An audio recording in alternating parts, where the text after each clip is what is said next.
Καλημέρα σας.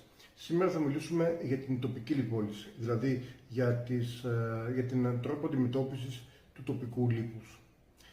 Υπάρχουν διάφορες θεραπείες, τόσο με μηχανήματα όσο και χωρίς μηχανήματα, για την αντιμετώπιση της σώρευσης του τοπικού λίπους. Οι κυριότερες τεχνολογίες είναι οι εξής. Η κρυολιπόλυση, όπου στην ουσία ένα μηχάνημα έχει ως στόχο να κρυώσει το λίπος και να προκαλέσει καταστροφή των λιποκυτάρων. Είναι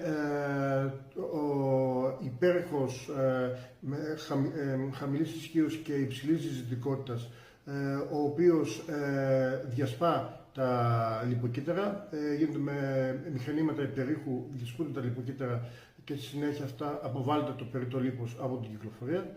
Είναι η ραδιοσυχνότητες, το radio frequency, το οποίο και αυτό είναι ένα